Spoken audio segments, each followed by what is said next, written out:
to the next. Let's innovate.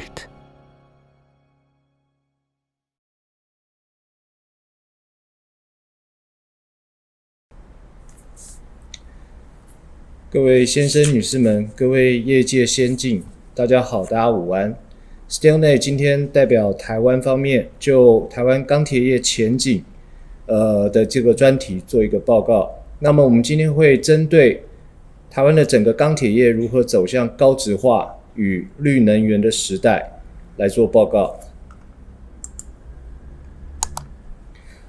2019年其实大家都知道是全球钢铁业非常艰困的一年。那么在世界贸易大战的这个纷扰，还有钢铁需求不振，以及整体成本剧增的这个压力下面，全球钢厂的获利可以说都面临了非常严重的一个衰退。那么亚洲主要钢厂净利率平均大概都没有达到 5%， 甚至是一个亏损的情况。那么到了2020年情况可以说是更加的严峻，因为受到了这个震荡全球经济的新冠肺炎疫情的冲击，可以说是比2019年还要更加的艰困。许多国家实施封城锁国针对疫情的关系，试图堵住这个扩散，也促使国际油价崩盘，百业萧条，全球各大钢厂减产，甚至面临更巨大的亏损。然而也就是因为世界贸易战与这个新冠肺炎疫情的冲击，让以出口为经济发展导向的台湾对未来经济发展上面，尤其是钢铁产业发展有了一个省思的机会。面对越来越多新兴钢铁产业国家的竞争，台湾已逐渐跳脱过去我们可以说以低价取胜的竞争方式，而在全球保护环境的共同理念之下，透过政府政策的带动，高质化以及绿色能源，可以说已经成为这个引领台湾钢铁产业走向新时代的一个趋势。那么接下来我们会从3个方面来给各位做介绍。那首先是台湾的绿能产业，再来是台湾钢铁业整个转型的策略，最后就是中钢下个50年发展的主轴。首先介绍台湾的绿能政策。绿能政策可以说它的发展是未来驱动经济的一个非常重要的新引擎。那台湾政府将绿能科技事实上目前已经列为重要产业创新的计划之一。那么在2016年10月的时候，通过了整个的推动方案，以太阳光电及风力发电为最关键的这个发展项目，并且希望在达成2025年再生能源发电占比达 20% 的目标，那同时也能够兼顾能源安全、绿色经济、环境永续，稳健具体的落实整个推动再生能源及非核家园的一个目标。那么接下来我们会就太阳能光电以及离岸风电的部分做一个介绍。在太阳能光电的部分，发展目标是到了2020年能够累计设置太阳光电65亿瓦，长期到了2025年的目标是可以累计到200亿瓦，并且使台湾成为国际太阳光电系统服务的一个供应国。在离岸风电的部分，经济部事实上在这个风力发电的4年推动计划里头，这4年是从2017年到2020年，那么规划短期后值推动基础，在这4年当中达成风力发电累计1334百万瓦，并建立中长期的一个治本措施，优化设置的环境，那进一步达成2025年69亿瓦，这当中陆域占了12亿瓦，那么离岸的部分占了57亿瓦的一个设置目标。那第二个部分是绿能政策带动国内的整个钢材发展的部分首先就太阳光电的部分，太阳光电系统主要的成本构成有太阳能电池、变频器、太阳能结构支架，那么这当中分别各占比是 55%、13%以及11%。那么其中支架的部分主要是以钢材为结构材料，太阳光电结构支架的材料需具备高强度、便宜、耐久等这些特性，因此以热晶镀锌钢材支架为主，那少部分会使用不锈钢、铝合金或者是塑胶等这些材料。那么政府在推动太阳光电产业发展的时候，在2019年到2025年之间，计划将增加约17亿瓦太阳能电厂的这个建置量，以每10亿瓦使用 4.5 万吨的镀面钢材来估计镀面钢材的总需求量将会达到 76.5 万吨，也就是说每年的平均使用量大概是11万吨的这个镀面钢材。那再以每公吨的镀面钢材约新台币3万元来估计，那年产值可以达到新台币33亿元。目前在业界的部分，台湾的业辉、盛余等大厂目前都积极的投入太阳能光电防腐蚀材料，特别是在支架的部分。而业辉结合中下游组成研发与销售的团队，我们这边预估该公司所开发的铝镀锌以及烤漆支架材料，在未来5年的市场需求量可以达到100到150万公吨。那在离岸风电的方面呢，离岸风电主要是在于它的这个水下的基础塔架、发电机等等的零组件，他们需要使用这个厚的钢板、电磁钢片、棒钢、柱钢等钢材。那么依设备的发电容量大小，用钢量估计会在1000到2000公吨左右。随着风力发电机组朝大型化发展，目前预计用钢量还会再进一步的增加。在施工船队的部分，目前已经辅导台船公司领导整个的离岸风电海事工程产业联盟，也就是我们讲的这个 M-Team 或是 Marine Team， 那整合台湾既有的施工船舶组成船队资源，其中预计在2021年会完成海事施工船队的建制，并且朝进军亚太离岸风电市场的目标来迈进。预估在2025年海事工程的年产值可达新台币773亿元，那以20年的时间来估计，可以累计的这个运维的产值是新台币5400亿元。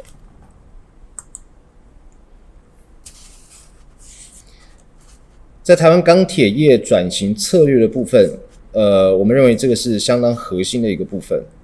那么在协助国内钢铁产业的持续升级与转型上面，经济部持续的推动钢铁材料产业的一个高质化，并且期望结合上中下游相关厂商的紧密合作，加上法人研发单位、学界的创新研发投入，共同来开拓高质钢铁材料的这个相关的应用市场，提升台湾国内产业的国际竞争力。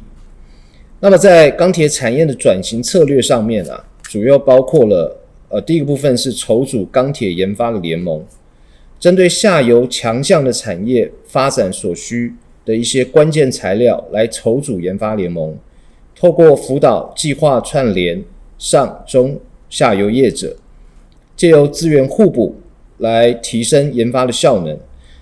目前截至2020年中钢公司已筹组了16个研发联盟，执行了13件的科专计划，并且汇集了国内8个学研单位，还有66家厂商来参与这个计划。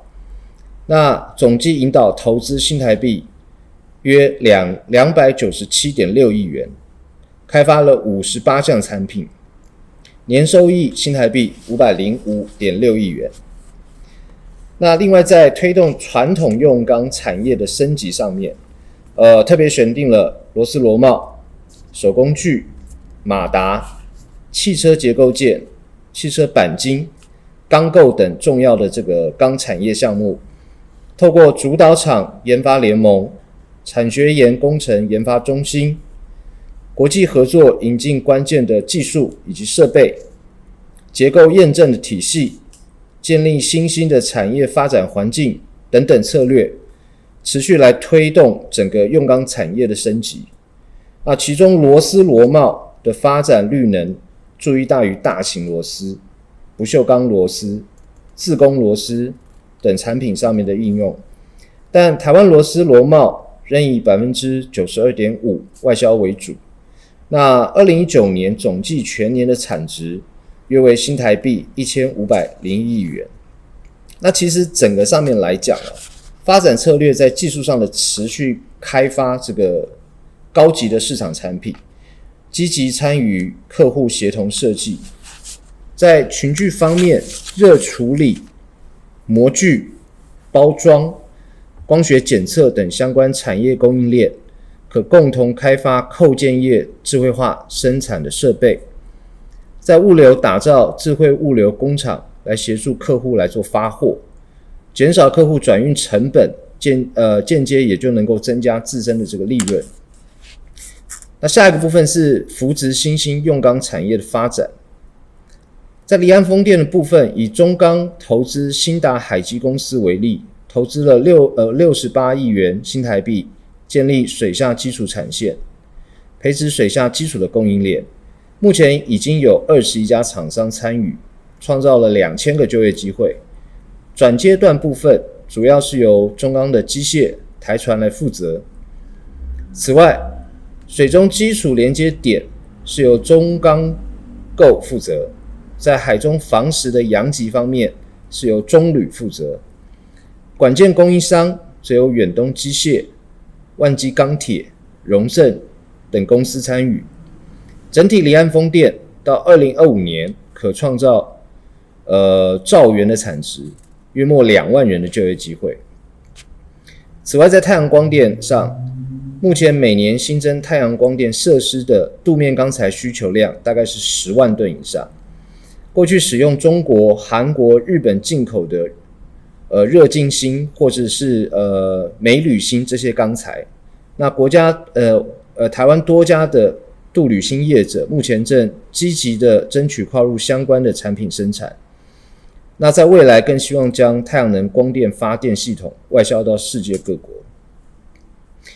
那在电动车上面，中钢目前它开发了顶级的电磁钢片，那也可以供 Tesla、Volkswagen、Audi 等厂商的这个电动车来使用。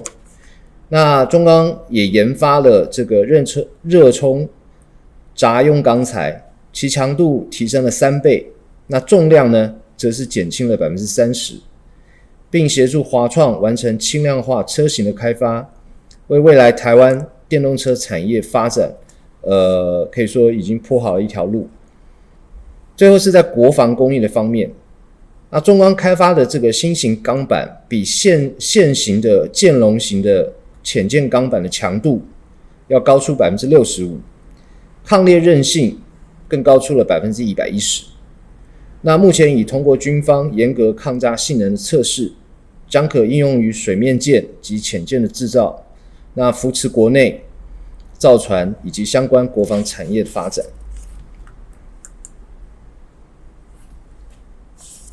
在推动钢铁业的智慧制造部分我们这边区分几个，首先是数位的联网，比如说导入光学影像检测，监控品质、表面缺陷、线上的即时回报，取代人工识别，提升效率，并间接促进新自动化的应用。在数据收集分析部分，利用大数据来分析与深度学习，建立产品的品质预测模型，如导入钢品表面品质、镀层的厚度、参数等等的这些监控设备，以大数据资料库来提供整个制程的改善分析，建立热晶镀锌制程的微调系统，精准的控制镀锌层的厚度。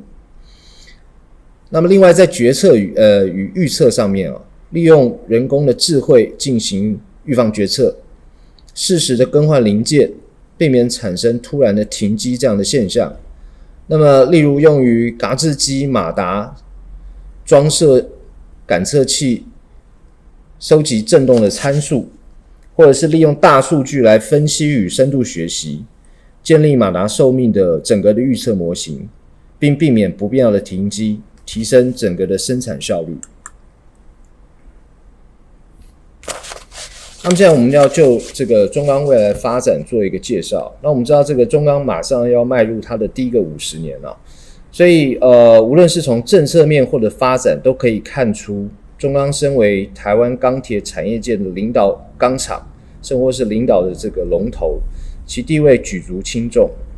那在即将迈入50年的明年，对此次全球疫情的危机，中钢决定正向的迎接挑战，同时以高质化、精致钢厂，还有发展绿能产业作为下一个50年发展的双主轴，并且从2021年开始执行上述的计划。在高质化、精致钢厂方面的主要工作，包括了开发精致的钢品，建立优质制造能力，提升行销能力，并期待10年内能够达成这个总体的精致钢品的销售占比达到 20% 这个目标。同时也深化运用钢产业的升级工作，导入 AI 智能制造，希望可以提升整体的效率以及品质。在发展绿能产业工作上面，除了优先的规划了2020年至2023年投资新台币 115.5 亿元之外，用于更新环保的设备，启动空污改善计划。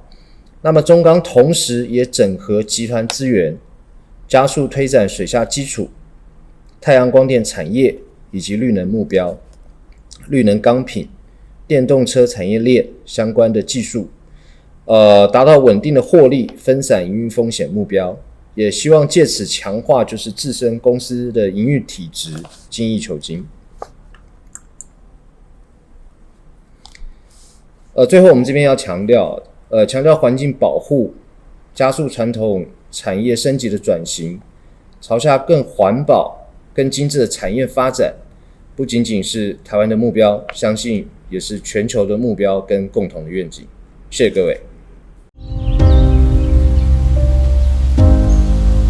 첨단 건축 기술의 결집으로 이루어진 초고층 초대형 빌딩. 그러나 눈에 보이는 화려함이 건축물의 안전을 보장하지는 않습니다. 중요한 것은 보이지 않는 곳에 있습니다. 건축물의 기본이자 중심인 골조. 골조는 건축물의 핵심입니다. 만약 골조가 안전하지 않은 건축물에 예상치 못한 큰 지진이 발생한다면 어떠한 일이 일어날까요? 지진이 시작되었습니다. 땅이 흔들림에 따라 건축물도 이에 반응하여 흔들리기 시작합니다. 유리가 사방으로 위험하게 쏟아지고 가구가 넘어지며 물건들이 떨어집니다. 순간 강력한 진동에 의해 골조에 큰 변형이 나타났습니다.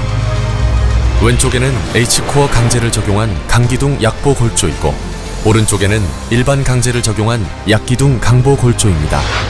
일반 강제를 적용한 구조물은 하부층의 기둥들에 쇠성 힌지가 발생하여 구조물이 심하게 뒤틀리며 끊어지기 시작합니다. 반면 H코어를 적용한 구조물은 구조 부재에 부분적인 충격은 있지만 안정적으로 건축물을 지탱합니다. 왜 이런 차이를 보이게 되었는지 전문가에게 물어보았습니다. 일반 강제를 적용한 건축물의 경우 설계자의 의도와는 다르게 보의 강도가 기둥의 강도보다 크게 되어 기둥이 먼저 항복하였고, 이에 따라 특정 층이나 전체 건물의 붕괴가 야기될 수 있는 상황이 발생하였습니다. H코어는 일반 강제와는 다르게 엄격한 품질 관리와 강도 관리를 통해 설계자의 의도를 정확히 파악하여 내진 성능을 높일 수 있는 제품이라고 생각합니다. 지진에 강한 철 H코어는 내진용 형강, 내진용 철근, 내진용 후판, 내진용 강관 등 다양한 제품 포트폴리오를 갖추고 있습니다.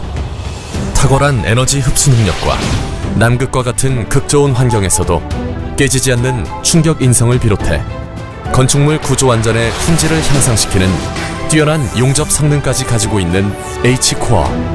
지진에 견디는 최고의 기술 H코어는 안전한 건물의 중심이자 안전한 대한민국의 중심입니다. 지진의 강한 철 H코어.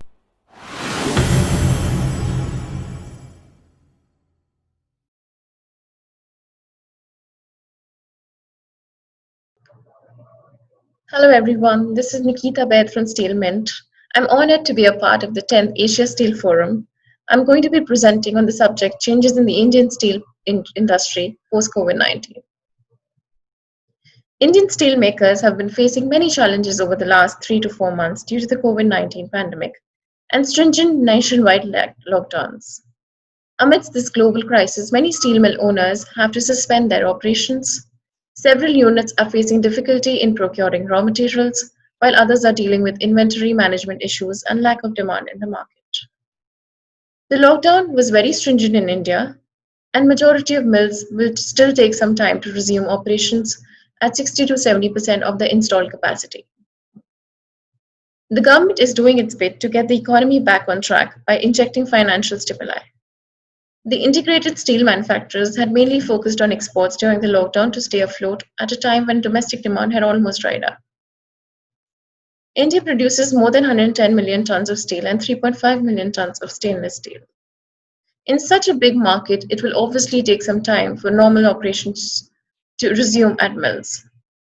Some of the leading producers have been able to export to China, Taiwan, and other countries in the last few months, and they're still getting good orders, but domestic consumption has definitely come down very drastically because work at all infrastructure projects was affected. Stainless steel, mainly used in the manufacture of white goods and in the infrastructure sector, has taken a huge hit in demand in August 2020. The mills were running at 35% production capacity, the reason for having a high inventory level. Mills imported 70 to 80% of stainless steel scrap and nickel. All mills were struggling for funds. Though not completely out of the woods, there seems to be no looking back for the domestic steel makers, at least price-wise, for the rest of the year.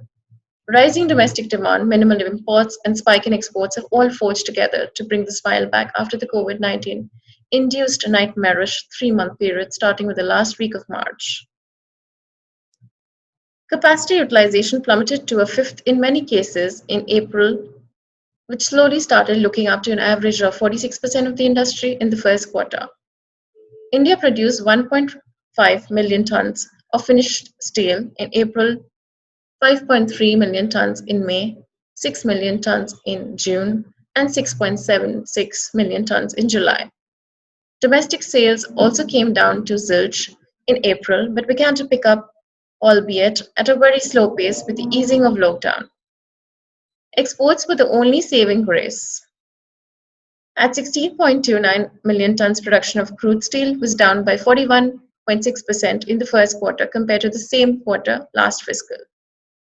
Consumption was even worse, down 55% to 11.14 million tons. Smaller steel companies were virtually down to their knees. The major ones bled. COVID-19 has posed unparalleled challenges in every aspect of our lives. The scale and threat of this pandemic, along with the uncertainties associated with it, has impacted businesses across the globe, and the domestic stainless steel industry has been no exception. Similar to the effects observed in our industry, steel mills faced disruption in the supply chain production planning. Hence, production in April was completely seized. From May onwards, as the lockdown was partially eased, there were signs of recovery. The sales volume by the end of May was approximately 30%. Subsequently, the month of June was even better than predicted and doubled to the sales volume. There was an uptick in demand from certain segments like automobile, specifically two-wheelers, and healthcare infrastructure induced by COVID-19. Coming to July, the industry witnessed a revival in demand from traditional consumption centers, which were hit during the lockdown period.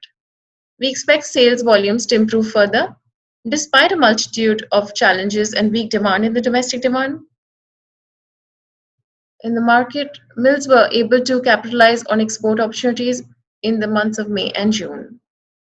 Seeing the promising trend, it is estimated that demand for stainless steel will recover from the third quarter of the current fiscal.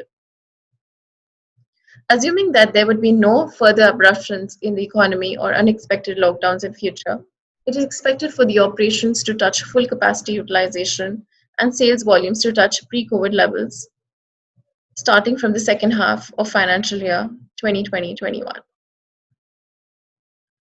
Consumption. In the post-nationwide lockdown period, consumption of finished steel starting picking up. One of the major concerns in the pre-COVID quarters for the Indian stainless steel industry was surge in imports and circumvention through countries which have free trade agreements with India. The overall import intensity during Q4 FY20 amounted to nearly 30% of the entire stainless steel market share, forcing domestic industries to operate at reduced capacities. As a result of these distorted market dynamics, margins were under pressure. Another reason for the net loss in Q4 was the exceptional mark-to-market forex loss, though operationally the company remained profitable. The government's focus on self-reliance is expected to help revive demand and boost India's economy. The recently announced National Infrastructure Pipeline, railways and railway infrastructure, along with the augmented push for construction of roads and highways, are expected to keep the demand of stainless steel stable in the next few quarters. As per the new government guidelines, life cycle costing approach is being considered in infrastructure projects, and this is expected to help stainless steel emerge as the preferred metal in the domains of inland waterways, coastal infrastructure, and public utilities. The government's thrust on reviving the SME ecosystem will also act as an enabler for improving the overall manufacturing ecosystem in the country. India is fairly confident that the Indian industry would gain due to the vacuum created by the absence of Chinese goods in the market. With unique challenges and opportunities in India, COVID-19 will mark an inflection point in most industries. Given the diverse nature of a country, both SMEs and large corporates in India need to be highly agile. Indian stainless steel producers are already manufacturing highly sophisticated, globally benchmarked products. With Industrial Revolution slowly kicking in, this trend is only going to rise. The domestic industry needs to focus on 4 areas: better data analysis, more process-oriented innovation and automation, greater awareness of stainless steel at user and influencer level, and a level playing competitive ground against foreign players. Over the last 2 months, Indian steel industry has realized that compliance with regulatory requirements for operating in the times of COVID-19 are essential for the safety of our people on one hand and operationally challenging to ensure on the other hand. Apart from the operational challenges, including less automation, MSMEs have been hurt due to cash flow issues. Fear among employees who are reluctant to rejoin work is also a hurdle in conducting smooth operations. The MSME portion of the stainless steel industry is labor intensive, and presently labor availability is a big challenge. Subdued demand due to weak economic sentiment is adding further uncertainty to the business outlook. Any reasonable forecasting for a clear roadmap is nearly impossible at the moment, and profitability and cash flows constraints are damaging most industries. A new normal with new standard descriptions will be the future for any industry. Primary stainless steel manufacturing activity in India will have opportunities as demand from sectors like auto, pharma, and medical equipment will be emerging year on. Over and above this, the industry will have the opportunity to tap markets within and outside the country that will be vacated by Chinese players and Chinese goods, as started earlier. In fact, the entire stainless steel sector in India is more than prepared in terms of capacity and capability to fill this void as it emerges. Domestic demand tilts scales against steel exports. Traders have been experiencing a lull in terms of export shipments in September after hitting a record high of 2.44 million tons in July. August set the tone for subdued exports trend, of course, with data pointing to possibly far more sober 1.65 million tons, excluding stainless steel as usual, of overseas shipments, a month-on-month decrease of 32.37% over July. September export volumes may hover around 1.5 to 1.75 million tons, adding that not much exports activity is expected from Indian mills in October either. The subdued exports trend is a direct fallout of rising domestic demand. Prices too becoming more lucrative in the homegrown space. Domestic HRC and CRC prices have been hiked multiple times since July 2020. Prices of both HRCs and CRCs were raised by rupees 500 to 700 per ton in early mid-July, and again by INR Vietnam at low prices. A lot depends on how the domestic market reacts in the upcoming festive month. It is difficult to anticipate which direction market or the prices will move in October at this juncture. At present, there is not much exports activity, and all traders are trying to execute their contracts, which were booked in as early as June. July shipments have been delayed to October for some traders.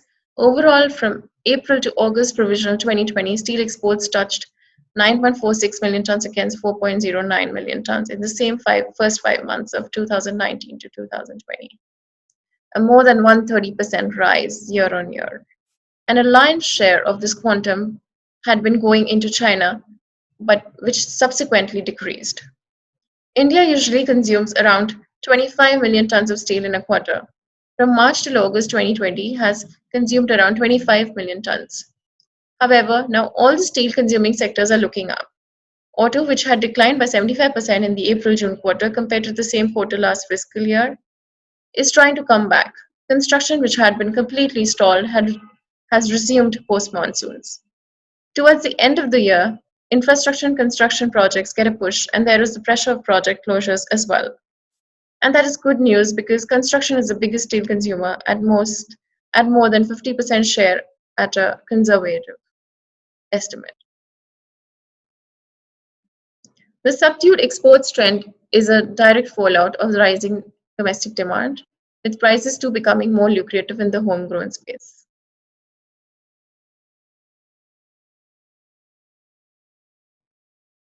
Moreover, there's a supply crunch in CRCs due to maintenance issues in a few steel mills, it seems. Except for one leading integrated steel major, no other player were particularly active in overseas shipments in September. This mill started with deals at USD 495 ton FOB and ended up with booking at USD 520 per ton FOB. Chinese domestic and equivalent export prices kept rising until early September. However, for the last 2 weeks, Chinese prices had been seeing more corrections. China's domestic demand was high, and hence the market was in a position to command strong domestic prices. There was no pressing need for overseas sales, and so export prices remained firm too.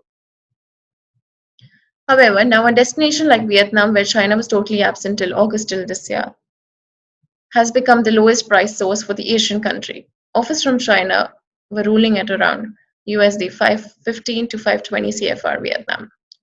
But Indian mills are selective now and will not look at Vietnam or Southeast Asia or any other low-price destination on account of their own strong domestic sales.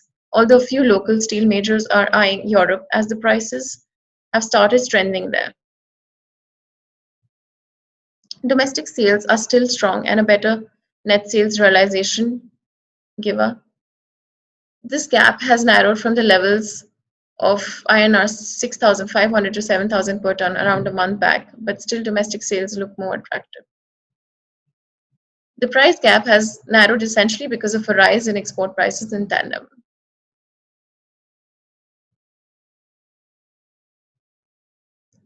Stainless steel prices are dynamic and a factor of the demand-supply dynamics. Since various factors have an impact on the prices, it is difficult to estimate the direction of the price trend as of now. If there's a weak demand for stainless steel in the architecture, building, and construction segment, then it is usually balanced by other segments like automobiles, railways, and transport. Hence, the industry experts believe that the overall demand for stainless steel should remain strong. Secondly, as indicated earlier, stainless steel demand has a direct correlation with the GDP growth of the country. So factors like overall market sentiment and economic activity act as determinants of stainless steel prices.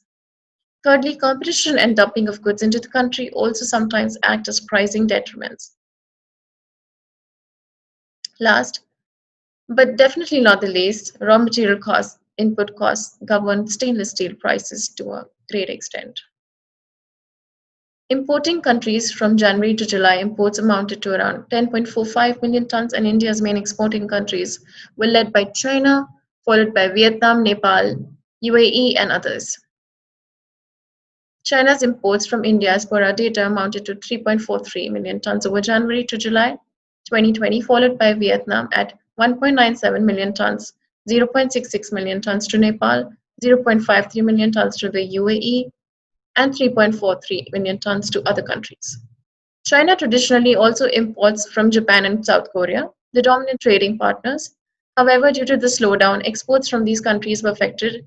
That created a gap in the Chinese market, which would be exploited by Indian mills. Domestic demand in China had picked up sharply after the lockdown. Finished flats, finished longs, and semi-finished or billets.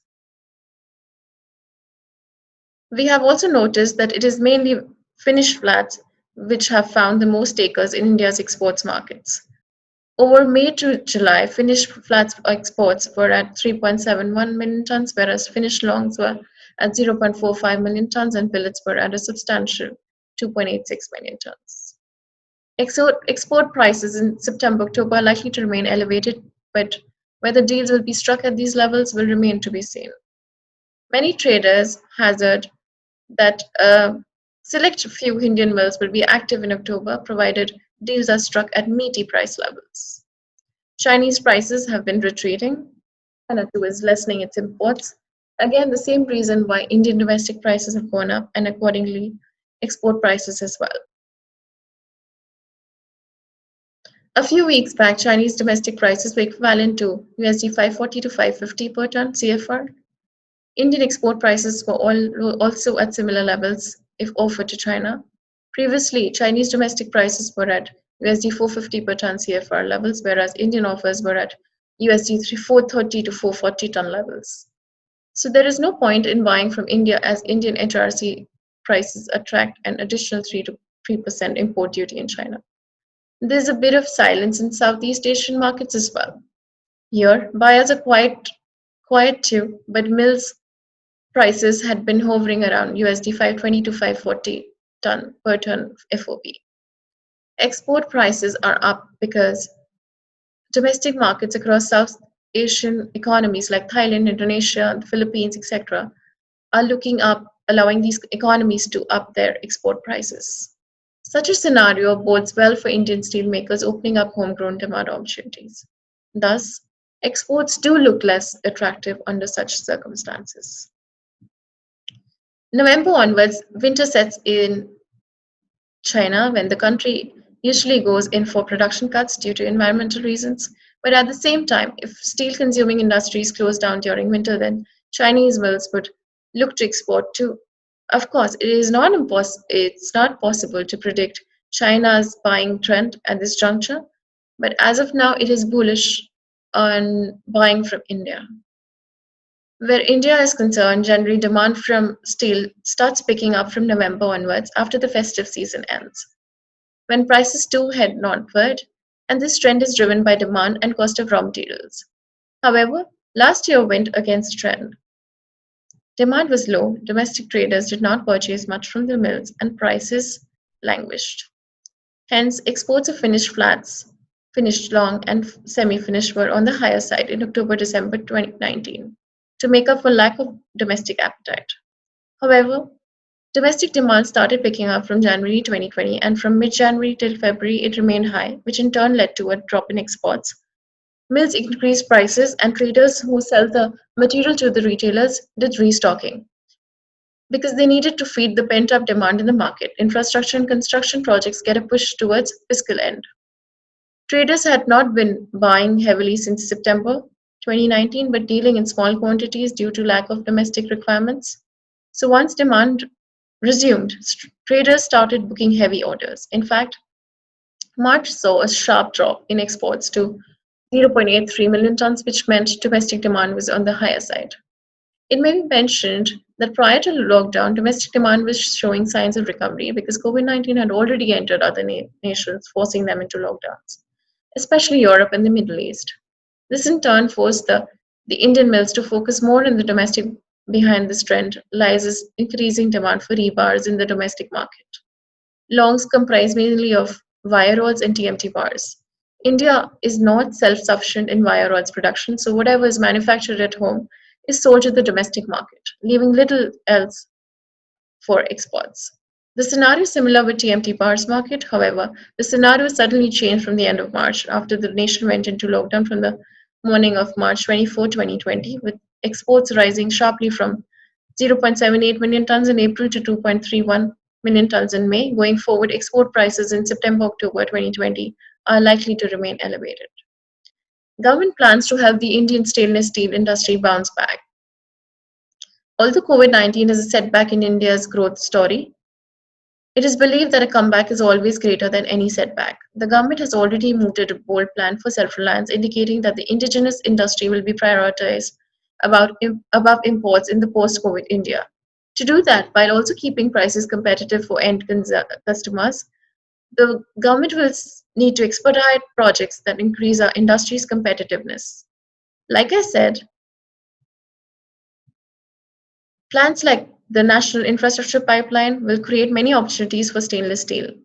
The health and medical industry, which has long needed revamp, has opened up new avenues for production of equipment and infrastructure. Global companies shifting base out of China can be a blessing in disguise for positioning India as the new manufacturing hub. As the subsidized Chinese industries of auto components, white goods, pharmaceuticals, electronics, etc., vacate global markets, the Indian steel industry can more than fill the gap. There is adequate capacity and expertise in the country to do this while meeting existing demand of stainless steel from various segments. As stainless steel is inherently hygienic and safe, this metal stands to gain immensely from the growth in the health sector. Besides, stainless steel gains over any other material in life cycle costing, which makes it the most economical choice for a lot of major industries. This metal is absolutely aligned with the government's drive to find sustainable solutions in the post-COVID-19 world, where these factors will assume critical value. Stainless steel is bound to emerge as a top choice.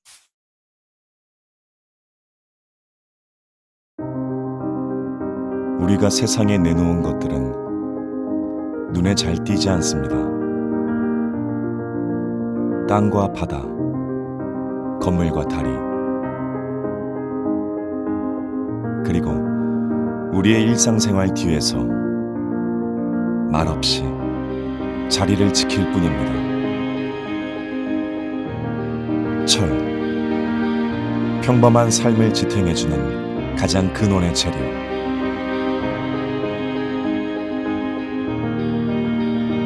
우리는 철을 만드는 사람입니다.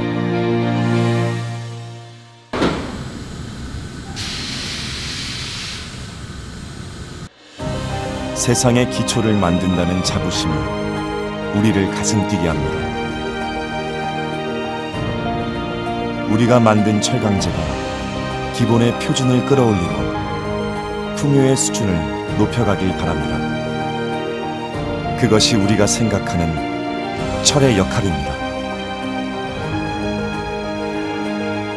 우리는 철을 만드는 사람입니다.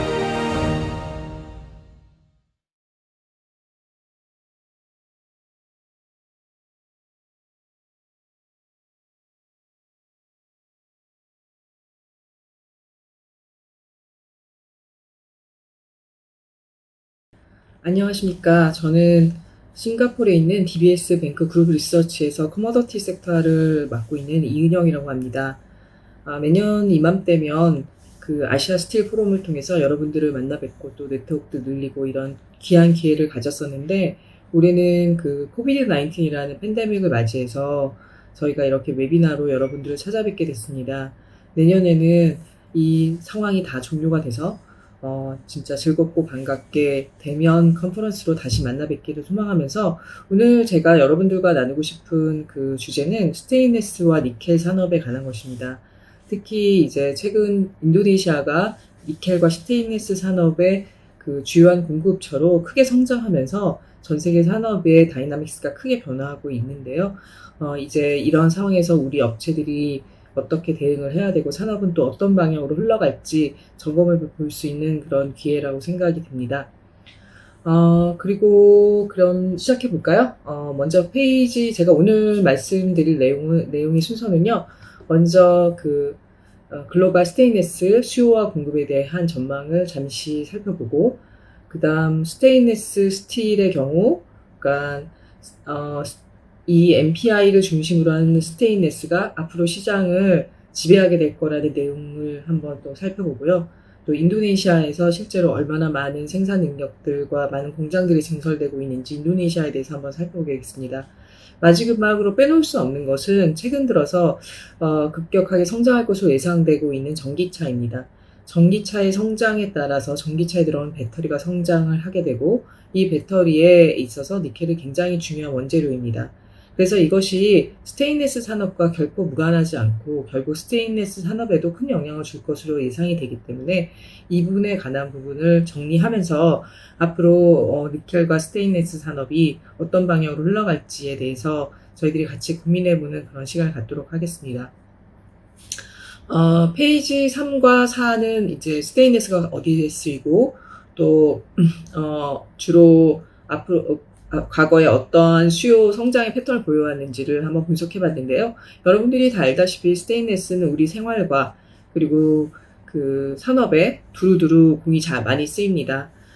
특히 도시화가 되면서 될수록 스테인리스에 대한 수요는 이제 늘어납니다. 뭐 아시다시피 도시화라는 것이 아파트에서 살아야 되고 이 아파트가 갖고 있는 주방 가구라든지 그리고 이 유틸리티 시설에서 수도관이라든지 이런 것들이 다 스테인리스를 많이 쓰는 그런 요인들이고요.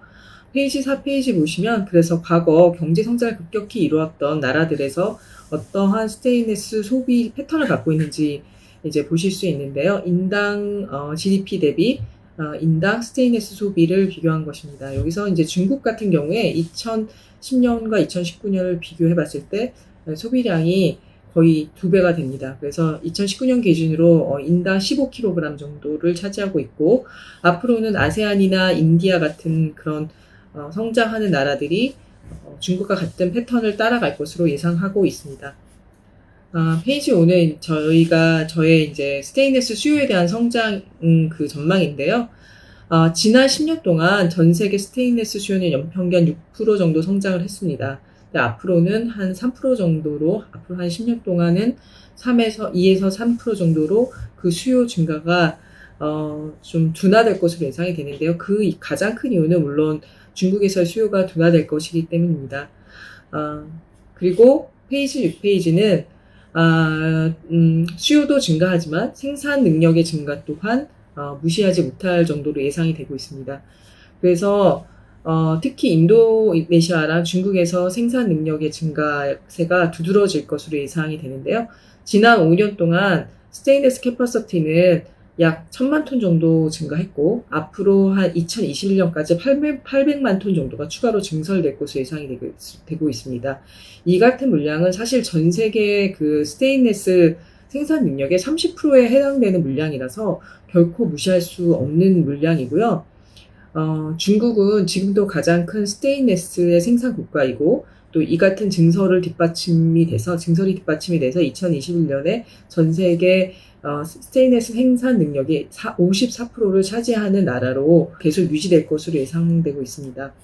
페이지 7은 지금 중국의 이 캐파시티 증설에 대한 부분을 좀 더 구체적으로 살펴봤는데요.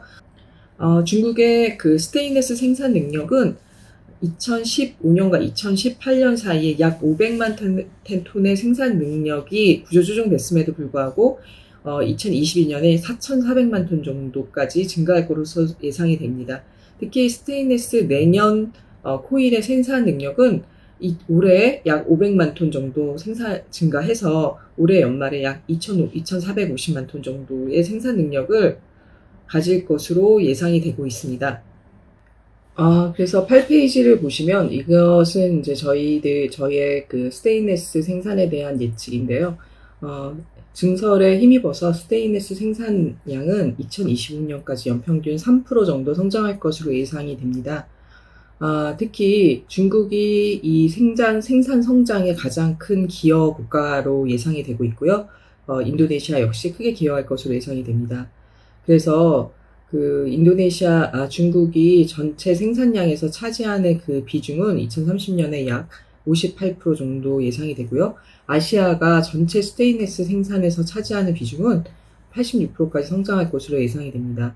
이미 유럽과 미국에서는 스테인리스 회사들의 구조조정이 시작된 것으로 보입니다. 근데 이 같은 그 구조조정은 아시아의 본격적인 생산과 더불어 원가 경쟁력으로 인해서 더더욱 가속화될 것으로 예상이 되고요. 전반적으로 봤을 때 수요의 성장세보다는 공급의 성장세가 훨씬 클 것으로 예상되고 있습니다. 지난 10년 동안 300개의 생산 증가는 약 연평균 4%에 불과했지만 200개의 생산 증가는 15% 정도 성장을 해서 전체 스테인리스에서 300개가 차지하는 비중은 지속적으로 감소를 하고 있고요. 11페이지 보시면 여전히 앞으로도 이 300개의 비중은 계속해서 감소할 것으로 예상은 됩니다. 그러나 300개 생산량 자체가 줄어들지는 않을 것으로 예상이 되는데요. 왜냐하면 지금 증설되고 있는 대부분의 스테인리스의 생산 공정이 MPI와 함께 건설되고 있고, 이 MPI와 함께 건설된다는 것은 결국 니켈을 베이스로 한 스테인리스 생산의 성장을 말하는 것이기 때문에 좀 줄어들긴 해도 기본적으로 생산량 자체는 유지될 것으로 예상이 되고 있습니다. 중국 같은 경우에는 2019년에 300개의 비중이 약 48% 정도인데요.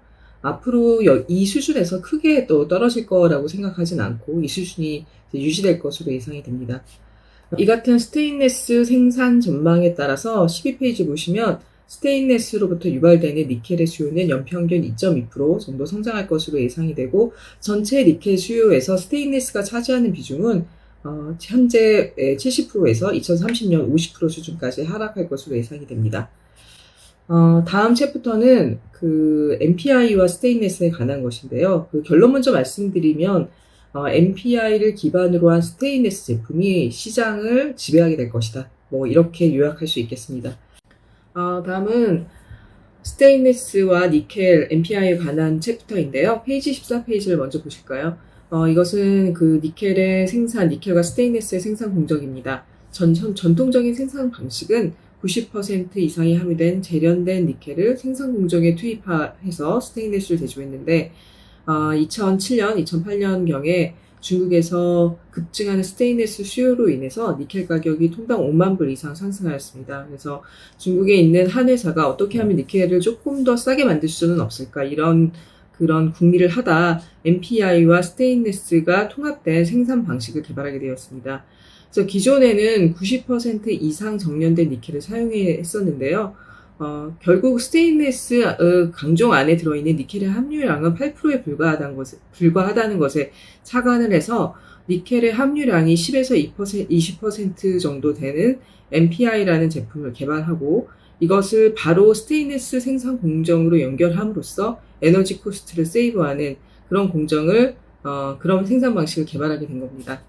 그래서 15페이지 보시면 결과적으로 MPI를 기반으로 하는 스테인리스 생산은 전통적인 방식에 비해서 약 25%의 원가가 낮은 것으로 분석이 되고요. 특히 그 에너지 코스트와 더불어 이러한 낮은 원가를 받게 하는 가장 큰 요인 중에 하나가 바로 투자비가 작다는 겁니다. 그래서 톤당 투자비가 MPI의 경우에는 만불에서 만불 어라운드 정도, 만불 수준인데요. 페로니켈 같은 경우에는 25,000불 정도 수준이라서 아무래도 이 투자비가 굉장히 차이가 많이 나고요. 최근에는 이 라테라이트 오어에서 배터리에 사용되는 그레이드의 니켈을 만드는 공정이 새로 개발이 됐는데요. 그것을 저희가 HPAL이라고 부릅니다. 그 공장을 짓는 데는 약 톤당 5만 불의 투자비가 소요되는 것으로 이렇게 분석되고 있습니다. 페이지 16은 특히 이제 전통적인 방식에 비해서 어떨 때 MPI가 더 원가 경쟁력을 갖나, 그것을 한번 분석을 해봤는데요. 재미난 것은 뭐냐면, 니켈 가격이 오를수록 MPI의 가격 경쟁력은 더 있다. 왜 그러냐면, 일단 MPI 가격이 LME 니켈 가격에 비해서 더 안정적으로 가격이 움직이고, 또 할인된 그 가격으로 가격이 책정되고 있습니다. 그러다 보니까 그러니까 니켈 가격이 오르면 오를수록 MPI가 또 가격 경쟁력을 갖게 되는 요인이 되고 있고요. 이 같은 현상은 앞으로 더 심해질 가능성이 높습니다. 왜냐하면 현재 인도네시아에서 증설되고 있는 많은 그 투자가 MPI에 집중이 되고 있고, 그래서 MPI가 공급 과잉으로 갈 가능성이 상당히 있다라고 저는 판단하고 있습니다. 그렇게 된다라고 하면 MPI 가격은 LME 니켈 가격에 그 연동되기보다는 자체 수급에 의해서 움직이게 되고, 그래서 MPI를 기반으로 스테인리스를 만드는 회사들이 원가 측면에서 훨씬 유리해질 수 있다. 그것이 이제 제 생각이고요. 17페이지는 중국의 그 MPI 그 생산 추세인데요. 그 중국에서 MPI가 본격적으로 생산됐던 게 2009년부터인데요. 꾸준히 MPI가 생산이 증가되면서 다른 그 니켈, 정년된 니켈의 생산량은 오히려 줄어드는 추세를 보이고 있고, MPI 공급이 확대됨에 따라서 스테인리스 생산량도 지속적으로 증가했습니다. 여기서 재미있는 현상은 2015년과 2016년 인도네시아에서 그 원광석 수출이 금지됐을 때 중국의 MPI 생산량은 감소했다는 것이죠. 그래서 앞으로 아마도 중국에서의 MPI 생산량은 인도네시아에서 생산되는 거에 비해서 가격 경쟁력, 원가 경쟁력의 측면에서 열의에 처할 가능성이 높고, 원광석을 구하지 못해서 중국의 MPI 생산량은 줄어들 가능성이 좀 충분히 있다. 이렇게 판단이 됩니다. 그렇다면 18페이지, 현재 중국에 있는 스테인리스 회사는 얼마나 MPI를 사용하고 있을까요? 여기 이제 나온 차트에 나온 회사들 중에 장가항, 호항, 이 불수강, 그러니까 포스코의 투자회사나 태원강철은 MPI 생산 캐파시티가 생산 설비가 없는 회사입니다. 그럼에도 불구하고 이들 회사들도 약 40-50% 정도의 스테인리스 생산은 MPI를 기반으로 생산되고 있다는 것은 MPI의 원가 경쟁력을 다시 한번 드러내는 그런 그 지표라고 할 수 있고요. MPI를 보유하고 있는 회사들은 약 80%, 90% 정도를 MPI를 기반으로 스테인리스를 생산하고 있습니다. 페이지 19는 이제 최근의 MPI 생산과 그 다음에 생산량 추세인데요. 아무래도 올해부터 2020년부터 인도네시아로부터의 원광석 수출이 금지되면서 중국의 MPI 생산, 또 코로나의 영향도 있었죠. 조금 과거에 비해서, 작년에 비해서 하락한 모습을 보여주고 있고요.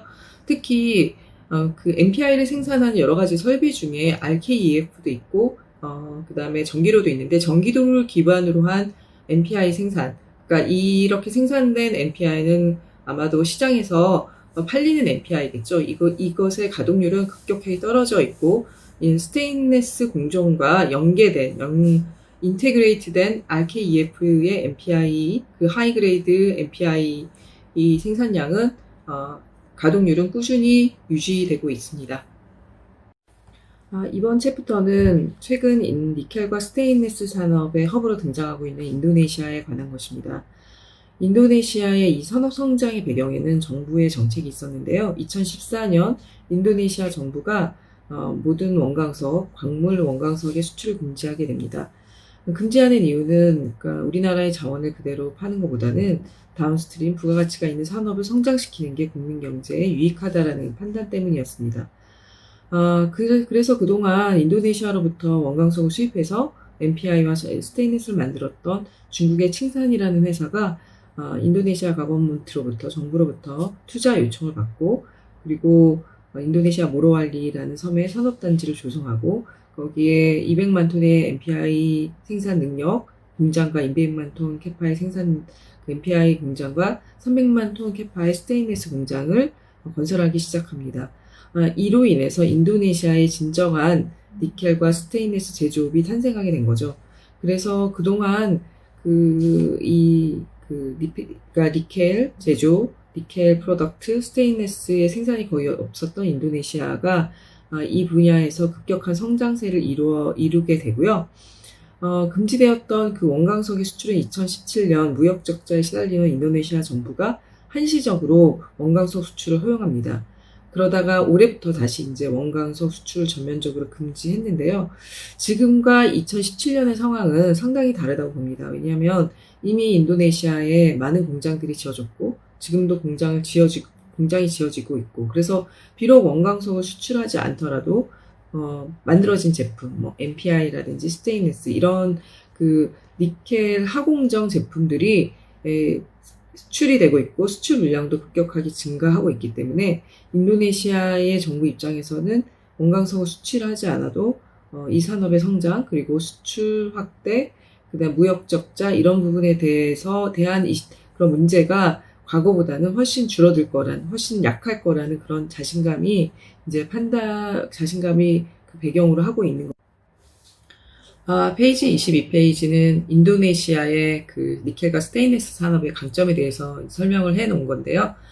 전 세계 니켈 원광석 매장량의 24%를 인도네시아가 보유하고 있습니다. 니켈의 원광석은 저희가 설피드 오어와 라테라이트 오어로 두 가지로 이제 나누는데요. 설피드 오어가 그레이드가 훨씬 높습니다. 네, 이 설피드 오어는 이제 과거부터 쭉 사용해 왔기 때문에 지금 고갈되고 있는 상태이고요. 라테라이트 오어 중에 인도네시아가 보유하고 있는 라테라이트 오어가 상대적으로 니켈 함유량이 높은 상태입니다.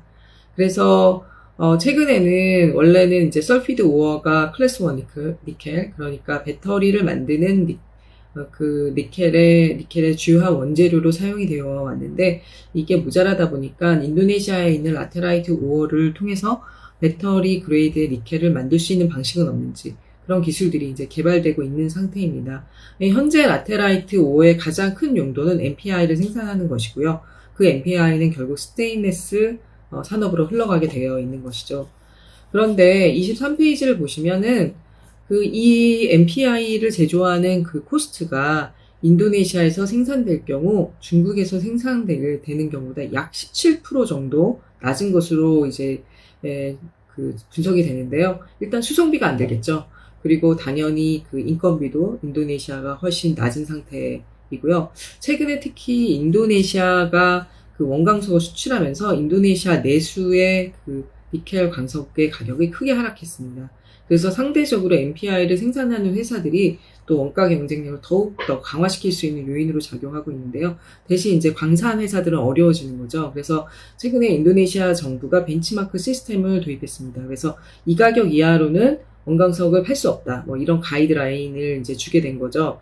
그래서 그렇다 손치더라도 인도네시아에서 생산되는 NPI는 중국에서 생산되는 것보다 훨씬 원가 경쟁력이 있을 것이고 그것이 이제 새로운 인더스트리의 태풍의 눈으로 작용하게 될 것으로 예상을 하고 있습니다. 다음은 24페이지입니다. 올해 코로나로 인해서 여러 가지 경제 분야가 크게 부정적인 영향을 받는 가운데서도 인도네시아의 NPI 생산량은 상반기 중 50% 성장했습니다. 올해 약 45만 톤의 생산량이 예상이 되고요. 특히 인도네시아의 그 NPI가 원가 경쟁력이 있음에 따라서 인도네시아에 많은 NPI 공장 증설이 있습니다. 그 결과 인도네시아의 NPI의 생산량은 급격하게 성장할 것으로 예상이 되고 반면 중국의 NPI의 생산량은 점차 감소할 것으로 예상이 되는데요. 일단은 인도네시아의 그 NPI 대비해서 원가 경쟁력 측면에서 밀리는 것, 그 다음에 원광석을 구하기 어렵다는 측면, 이 두 가지 측면 때문에 점진적인 감소가 예상이 되고 2021년 정도가 되면은 인도네시아의 NPI 생산량이 중국의 생산량을 능가하게 될 것으로 예상이 되고 있습니다.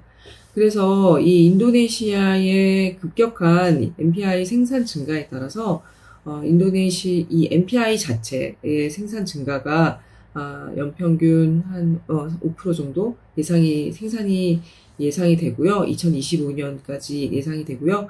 그 결과 전체 니켈 프로덕트 중에 NPI가 차지하는 비중이 40%까지 확대될 것으로 예상이 됩니다. 25페이지는 그 스테인리스 생산에 관한 것인데요. 보시면 알겠지만 2016년 전에는 스테인리스 생산이 인도네시아에 거의 없었는데 지금 2019년에 약 250만 톤 정도 생산하는 스테인리스 생산 강대국으로 발돋움을 하고 있고요. 지금 캐파시티 증설 계획을 보면 약 2023년까지 650만 톤의 스테인리스 생산 능력이 확보될 그럴 계획입니다.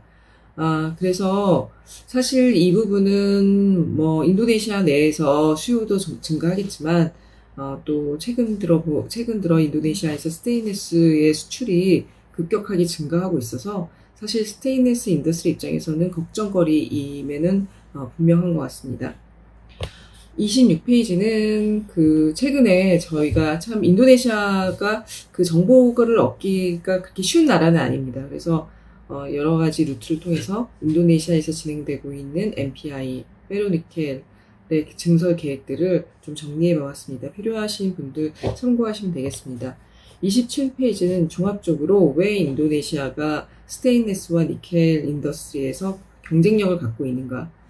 일단은 자원이 많고, 두 번째는 그 자원을 바탕으로 해서 원가 경쟁력을 확보하고 있고, 그 다음에 가버먼트가 강력하게 서포트하고 있고, 그러나 여러 가지 그 리스크도 있습니다. 제가 이제 인도네시아에 있는 몇몇 회사들을 이제 분석을 하고 있는데요. 매해 올해까지 생산 능력 얼마나 늘리겠다. 그런데 그 해에 완공되는 경우를 본 적이 없습니다. 그래서 프로젝트 딜레이가 상당히 많이 일어나고 있고, 사실 아직 사회가 그렇게, 더 투명하고, 그 다음에 정직하고, 이런 것은 아니기 때문에, 여러 가지 이제, 우리가 70년, 80년대 봐왔던 그런 현상들이 또, 좀 일부 나고 있고요. 그리고 안티덤핑이라든지, 여러 가지 R&D가 부족하다든지, 이런 여러 가지 약점이 있지만, 여전히 인도네시아는 이런 것들을 극복해 가면서 스테인리스와 니켈 산업의 중심 나라로 지금 성장하고 있는 것은 분명해 보입니다. 다음은 마지막 챕터인 그 스테인리스와 니켈 시장에 불고 있는 패러다임 시프트에 대해서 말씀드리겠습니다. 이 같은 변화는 사실 이 시장의 내부에서 발생된 것이 아니라 외부로부터 오게 됐는데 전기차로부터 오게 됐습니다. 그 니켈은 리튬 이온 배터리 중에 임극제의 주요한 성분입니다. 특히 전기차에서 쓰는 배터리가 니켈을 많이 함유하고 있는 고니켈 배터리들을 많이 사용하고 있는데요. 그 이유는 이 니켈이 그 코발트를 대체함으로 인해서 원가를 줄이고 그리고 에너지 밀도를 높여서 장거리 주행을 가능하게 하기 때문입니다. 그래서 고밀도, 그러니까 고니켈 배터리의 비중이 앞으로 전체 전기차 배터리 시장에서 차지하는 비중이 점차적으로 늘어날 것으로 예상이 됩니다. 그래서 이것은 결국은 니켈의 수요가 이제 증가하게 한다는 것을 이제 의미하는 거죠. 그래서 30페이지에 보시면은, 현재 전 세계 5% 정도의 니켈만이 이 배터리에 소비되고 있는데요. 매년 이 배터리에서 수요되는 니켈의 그 수요량이 연평균 24%, 굉장하죠? 연평균 24% 정도 증가해서 2030년에 약 130만 톤에 이를 것으로 예상이 됩니다. 그래서 2030년에 전체 니켈 수요 중에 약 30%가 이 배터리로부터 나올 것으로 예상이 되고 있습니다. 그래서 이것이 니켈의 그 수요를 크게 늘리는 그런 가장 중요한 요인으로 예상이 되고 있고요.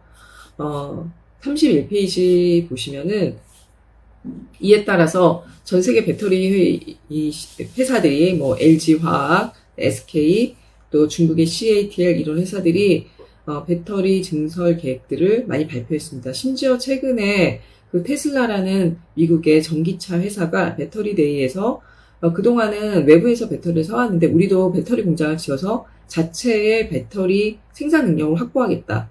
이런 이런 이제 계획들을 발표했습니다. 그래서 이 배터리의 캐파시티는 지금 한 400기가와트 정도인데 2029년에 약 2테라와트, 그러니까 엄청나게 증가하는 거죠. 그 정도로 한 5배 이 정도 증가할 것을 예상을 하고 있습니다.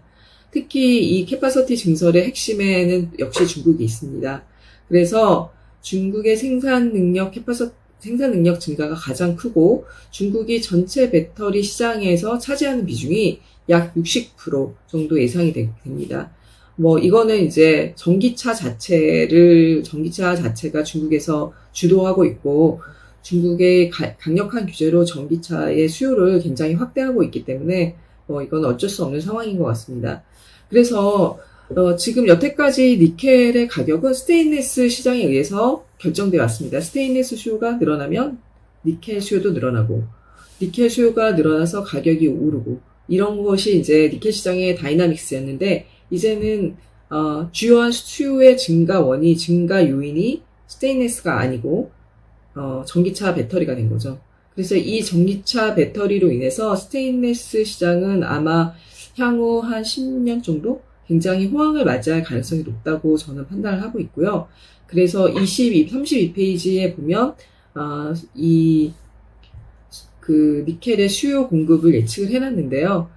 기본적으로 올해는 그 경제 상황이 안 좋아서 공급 과잉으로 전환이 되지만 앞으로 2021년 이후 공급 부족 상태로 돌아설 것으로 예상이 되고, 특히 2023년 이후에는 그 공급 부족량이 크게 확대할 것으로 예상이 되는데, 왜냐하면 지금 짓고 있는 니켈 공장들은 거의 2022년까지 완공이 되거든요. 주로 인도네시아와 중국에 있는 공장들이죠.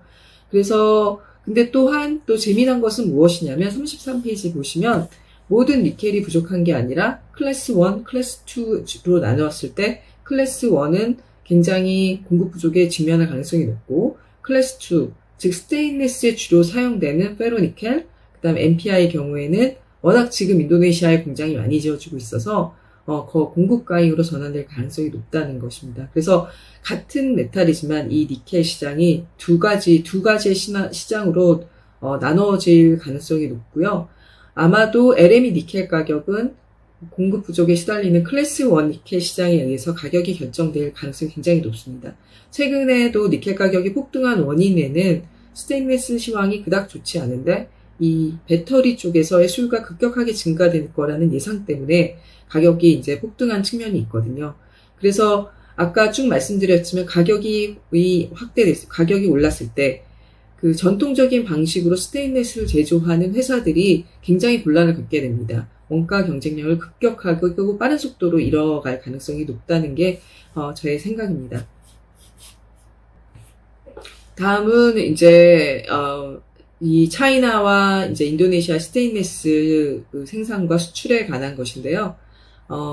중국은 물론 이제 캐파시티 증설도 많고 생산 증가도 이루어지고 있지만 과거보다는 스테인리스 수출량을 점차적으로 줄일 수밖에 없을 것이라고 생각이 됩니다. 왜냐하면 NPI를 생산하는 원광석의 수입이 제한이 되고 그것이 스테인리스를 제조하는데 또 제약이 될 것으로 예상이 되기 때문에 점차적으로 수출 물량을 줄어들 것으로 예상이 되고, 실제로 이러한 트렌드는 이미 시작됐습니다. 2016년 대비해서 2020년까지 쭉 스테인리스의 그 수출량은 감소하는 반면 중국이 인도네시아로부터 수입하는 스테인리스 물량은 급격하게 이제 증가하고 있습니다. 그래서 이러한 인도네시아의 수출 확대, 스테인리스의 수출 확대가 사실은 그 여러 가지 엔티덤핑이나 이런 그 통상 문제들을 이제 유발하고 있습니다. 페이지 35페이지입니다. 여기서 중요한 것은 스테인리스를 제조하는 회사들의 수익성이겠죠. 그래서 스테인리스 CR304를 기준으로 할 때 기존 방식으로 생산하는 그 스테인리스를 제조하는 회사들의 원가가 NPI를 기반으로 하는 회사들보다 훨씬 높은 상태이고요. 심지어는 가끔은 그 304 기준 가격보다도 오히려 원가가 높은 그런 현상들도 많이 나타나고 있습니다. 그래서 이 얘기는 뭐냐면 시장의 가격이 기본적으로 NPI를 기반으로 한 그 스테인리스 제조사들만이 수익성을 확보할 수 있는 방향으로 점진적으로 진행이 되고 있다는 점입니다. 특히 니켈 가격이 상승하면 상승할수록 그 전통적인 방식의 스테인리스를 만드는 회사들의 원가와 NPI를 기반으로 스테인리스를 생산하는 회사들의 원가 격차는 점점 더 커지고 있는 것을 알 수 있습니다. 마지막으로 결론을 맺고자 합니다. 스테인리스의 수요는 증가할 것이지만 중국을 중심으로 한 스테인리스 수요 증가세는 향후 둔화될 것으로 예상됩니다. 스테인리스의 생산 능력은 중국과 인도네시아 중심으로 크게 증가해서 공급 과잉의 우려를 낳고 있습니다. 스테인리스의 생산 방식은 RKF를 기반으로 한 NPI와 스테인리스의 일관 라인으로 전환되고 있고, 이 일관 라인의 가격 경쟁력이 기존 스테인리스 업체들에게 경쟁력 측면에서 큰 도전을 주고 있습니다. 인도네시아 정부가 니켈 원광석의 수출을 금지한 이후 인도네시아는 NPI와 스테인리스 공급의 허브로 지금 등장하고 있습니다. MPI와 스테인레스 강의 인도네시아의 원가 경쟁력은 중국 업체들보다도 높은 상황이라서 이것이 중국에서 인도네시아로 생산 시설을 빨리 이전하는 그런 동인으로 작용하고 있습니다. 전기차 배터리에서 유발되는 니켈의 수요는 현재 5% 정도 수준에서 2030년 30%까지 확대될 것이고 이것이 니켈 가격 상승에 큰 요인으로 작용할 것으로 예상이 됩니다. 니켈 가격의 상승은 스테인레스 강 시장의 잠재적인 공급 과잉으로 인해서 스테인레스 제조업체, 특히 니켈의 정년 라인이 없는 기존의 스테인레스 제조업체들에게 큰 문제를 제공할 것으로 예상이 되고 이런 회사들 중에 제품을 차별화하지 못하거나 원가 경쟁력이 없는 회사들은 점차 시장에서 도태될 가능성이 높다고 판단됩니다. 이 산업의 변화를 적극적으로 캐치하고 그에 따른 발빠른 대응을 하는 것이 결국 무한 경쟁의 세상 속에서 각 회사와 산업들이 살아남는 그런 일이라고 살아남는 방식이 될 거라 같습니다. 장시간 동안 시청해주신 여러분께 감사드리고 저의 이 리서치는 사실은 오늘은 굉장히 간략하게 정리한 것이고요. 풀 리서치가 저희 DBS 홈페이지에 나와 있습니다. 제가 최근에 약 100페이지에 해당하는 인덱스 리서치를 이제 시행했는데요. 워낙 이 동남아를 중심, 특히 인도네시아가 여기서 가깝고 그러다 보니까 인도네시아에 지금 MPI나 뭐 여러 가지 프로젝트들이 굉장히 많습니다. 그러다 보니까 이 같은 리서치에 대한 수요가 많이 있어서 제가 좀 시간을 투자해봤습니다. 관심 있으신 분들은 언제든지 저에게 연락을 주셔도 좋고요.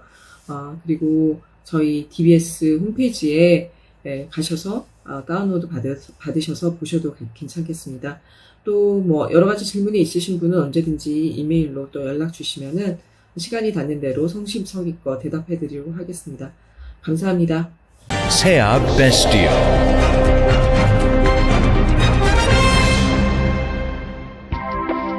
Challenging ourselves. It is the power that transforms possibilities into new opportunities. Sea Bestio takes on challenges and works through innovations to realize the infinite potential value of steel.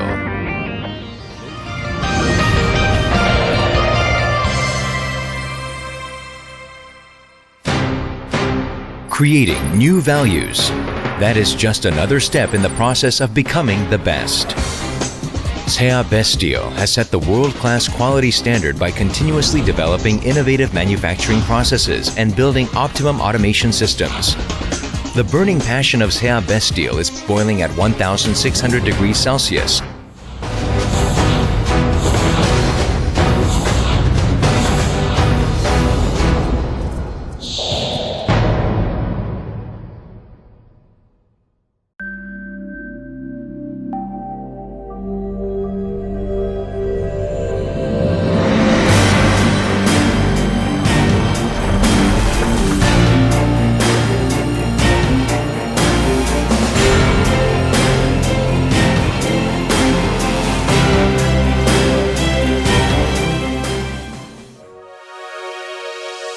Sea CSS has manufactured stainless steel as well as other high value-added specialty steel products, including tool steel, carbon and alloy steel, and nickel alloy.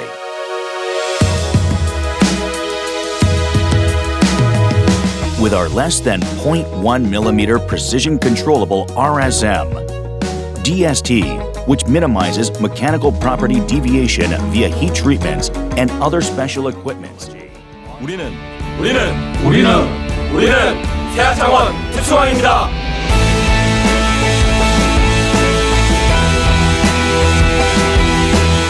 These are the core values of Sea CSS. Sea CSS.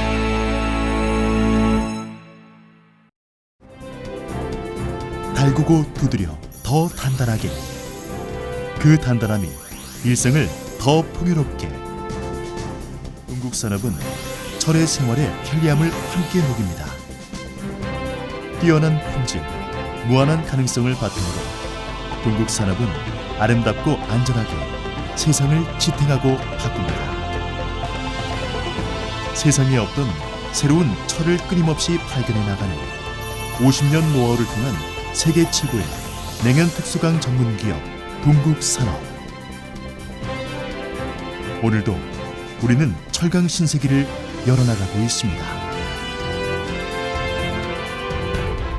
동국산업은 철의 강인함과 안전을 생각하는 따뜻함으로 언제나 우리 삶 아주 가까운 곳에서 함께하고 있습니다. 동국산업은 앞으로도 철의 영역을 뛰어넘는 다양한 기술 개발과 도전으로 새로운 기업 가치를 만들어 나갈 것입니다.